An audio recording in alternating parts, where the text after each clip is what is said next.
Our scriptures present three people who fulfilled last week's gospel. Last week's gospel, you remember, said, "You shall love the Lord your God with all your heart, with all your mind, with all your soul, and with all your strength, and your neighbor as yourself."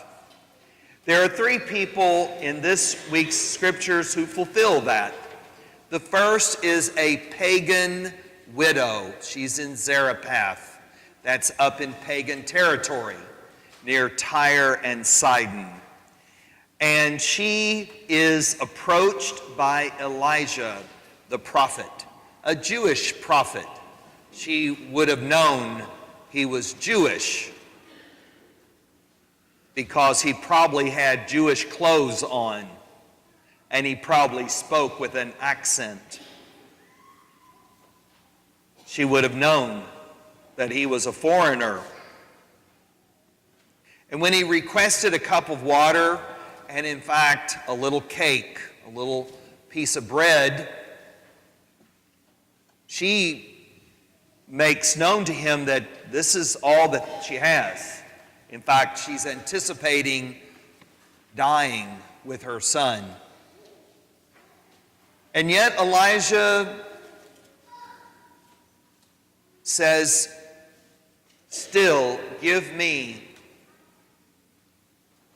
the piece of bread, and then fix yourself some." Well, she doesn't. What is she, stupid? How many people think she's stupid? Please, nobody raise your hand. Good, she's not stupid. Good, now this is the truth. She's inspired by God. And she could have said just no, but she didn't. God was at work there. And it's amazing because not only was she able to feed them that day, but throughout the rest of the drought. Amazing grace, how sweet the sound that saved a wretch like me. It's God at work, isn't it? The generosity of God, the miracles of God. The other generous woman is, of course, another widow. She's at the temple, and Jesus is watching, and he wants to teach his disciples what generosity looks like. And he says, look at her.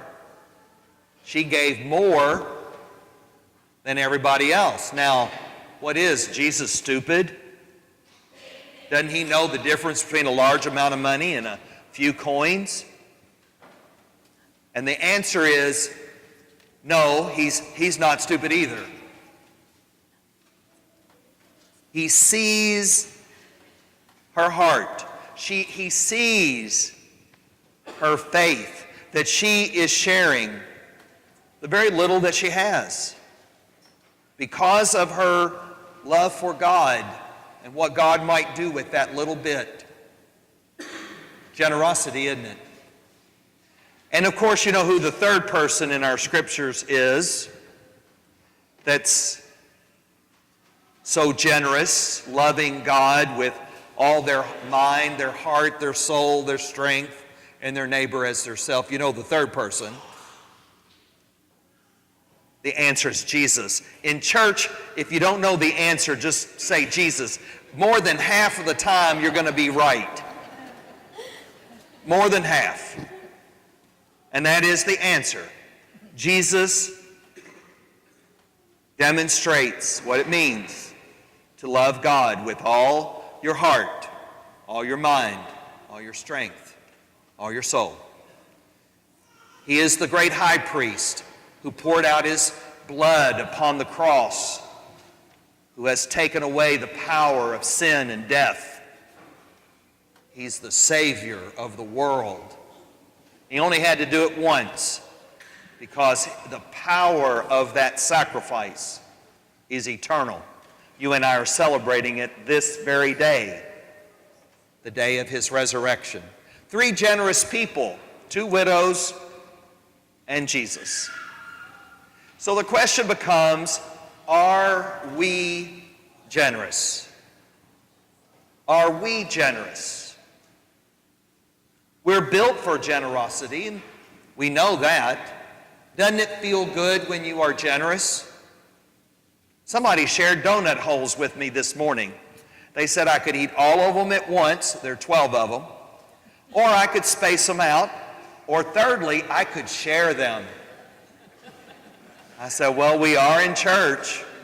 I guess we're going to share. You see, it feels good to be generous because we're built for generosity. How do we know that we're built for generosity?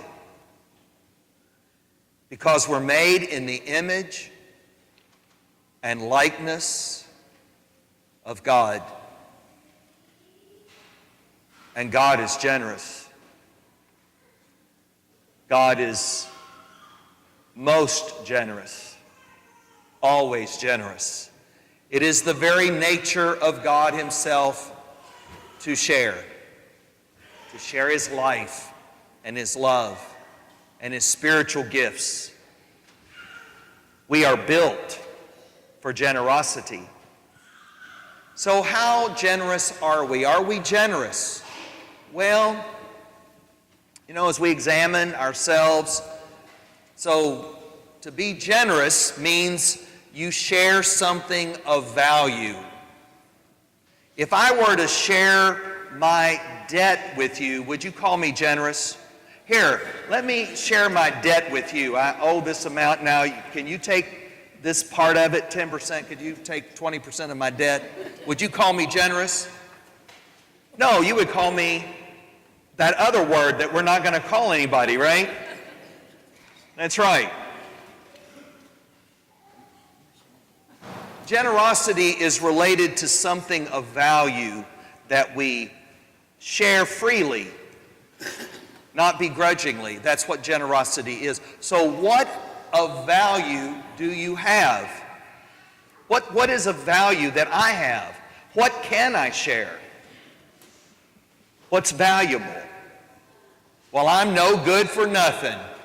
I'm a no good for nothing person, right? You're all supposed to say, no, Father, no. Say it isn't so. You were built by God. You have value. We haven't exactly figured it out exactly, but you have value, right? So what's of value? Well, money has some value, doesn't it? So our resources, that has some value. And sharing that is something that we can do that is generous. Is there anything else of value that we have besides our money? How about time? Anybody got time? Got time on your hand? Look, see, you're looking. You got time on your hand right there.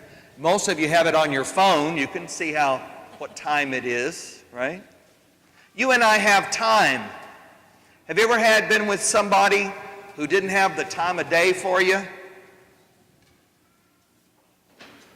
Have you ever had that? Doesn't feel very generous, does it? Now, sometimes people have obligations and they really don't have time to share. But sometimes it looks like they just don't want to share their time with you. They're not listening. They don't give you their full attention. Is that valuable? The attention? Does that child want your attention? Oh, yes, he does. Yes, he wants your, because he'll keep calling your name, won't he? Till you pay attention. Because you see, that's valuable to them. Watch me. Watch me. Listen to me. Care for me. That's valuable. How generous are we with our time?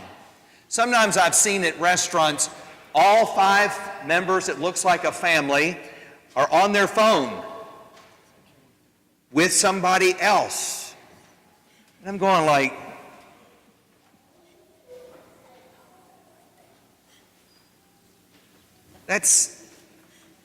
That's not, I don't know how generous that is, that they're sharing their attention and time with each other.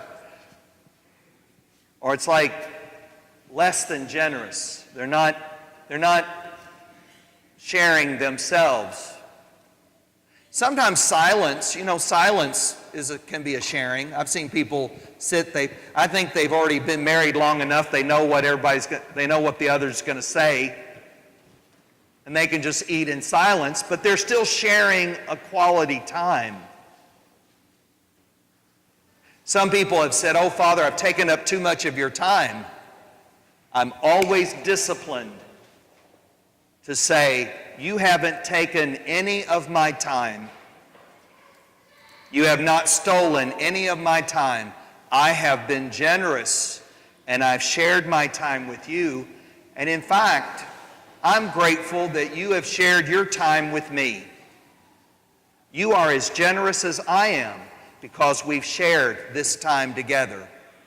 You see, because if I think that people are stealing my time, taking my time, what would I feel about that? I could feel resentment. You took too much of my time. I never want to think that way. If I don't have the time, I can say, "I would love to get back with you. Let's schedule another time when I can spend with you." And it's a discipline, isn't it? To be generous. What about our judgment, our evaluation of someone else? Do we give people the benefit of the doubt? Or do we come to a conclusion, a judgment that's harsh, quickly, because of what it appears to be? Generosity.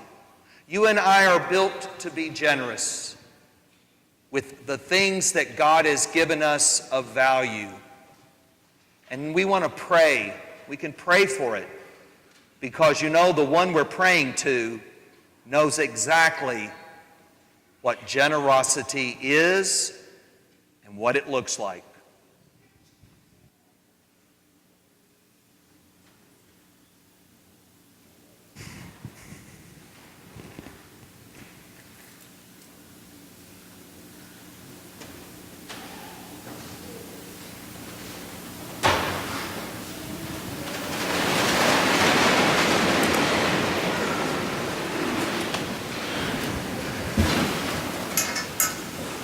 We're spending time with God in this Holy Mass.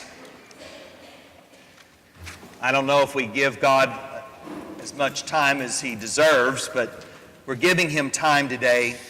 And let